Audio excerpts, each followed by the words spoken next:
Times के सभी दर्शकों का हमारे खास कार्यक्रम खबरों का पंचनामा में स्वागत है। आज हम बात कर रहे हैं सुशांत सिंह राजपूत की गर्लफ्रेंड रिया चक्रवर्ती पर गहराते संकट के बादलों की। लेकिन पहले सुनते हैं रिया का ये बयान।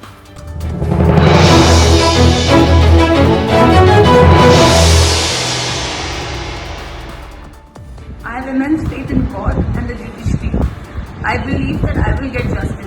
सुशांत की मौत के लगभग 45 दिन बाद रिया का ये बयान सबके लिए चौंकाने वाला था, क्योंकि न्याय पर भरोसा जता रही यही रिया अभी कुछ दिन पहले गृह मंत्री अमित शाह से मामले की सीबीआई जांच की गुहार लगा चुकी हैं।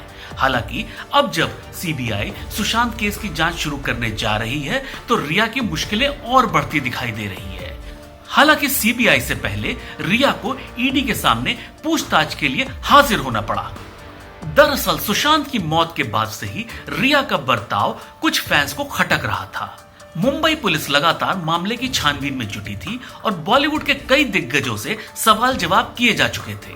इसमें रिया चक्रवर्ती का नाम भी शामिल है। लेकिन इंटरनेट पे सुशांत के चाहने वालों ने अपने चहेते सितारे के अंतिम संस्कार के दिन रिया की गैर मौजूदगी पर कई सवाल खड़े किए थे। हम आपको बताते हैं कि 14 जून के बाद से रिया चक्रवर्ती को लेकर आखिर क्यों लोगों का शक बढ़ता गया।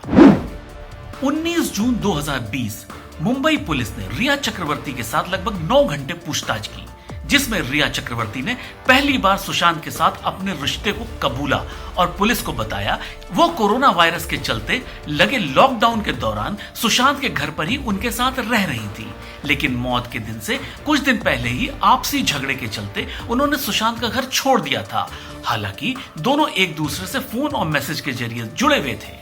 गौरतलब है कि मौत से पहले शनिवार रात को सुशांत ने रिया को फोन किया था।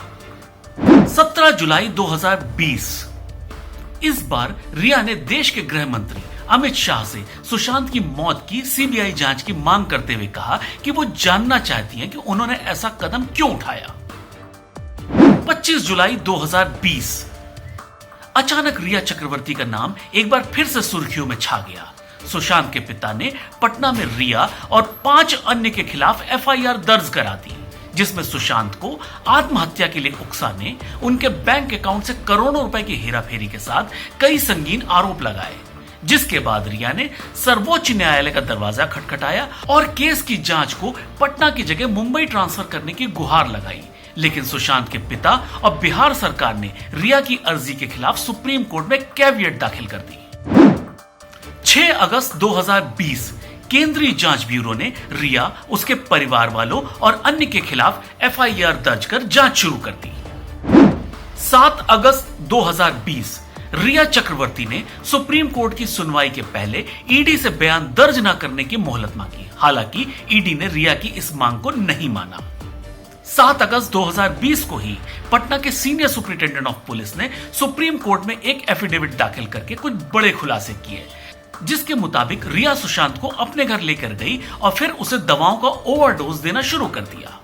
रिया के कॉल रिकॉर्ड डेटा से कई खुलासे हुए। मसलन रिया ने 808 कॉल सुशांत के एक्स मैनेजर श्रुति को किए, 289 सैमुअल मिरिंडा को, और इसके अलावा रिया ने लगातार 2 नामी साइकियाट्रिस्ट के संपर्क में भी थी। चौंकाने वाली बात यह भी है कि रिया के फोन से सुशांत को केवल 94 बार फोन किया गया और सबसे ज्यादा बार कॉल रिया ने अपने पापा और भाई के नंबर पे किया। रिया से ईडी के अधिकारियों ने पूछताछ की और माना जा रहा है उनसे 3 चरणों में पूछताछ की जाएगी। सुशांत सिंह राजपूत के पिता ने एफआईआर में पैसों की हेरफेर की बात लिखी थी। रिया की 2018-19 की इनकम 14 लाख थी, जबकि उसकी 2 बड़ी प्रॉपर्टीज नजर में आई हैं। ईडी को रिया पर शक है और मनी लॉन्ड्रिंग के एंगल से भी जांच होगी। रिया के अलावा उनके भाई शौविक और सुशांत की एक्स मैनेजर श्रुति से भी ईडी पूछताछ कर रहा है। तो आज के लिए सिर्फ इतना ही। इंतजार करिए खबरों के पंचनामा के अगले एपिसोड का, क्योंकि यहां हम रखते हैं हर खबर पे पैनी नजर। नमस्कार।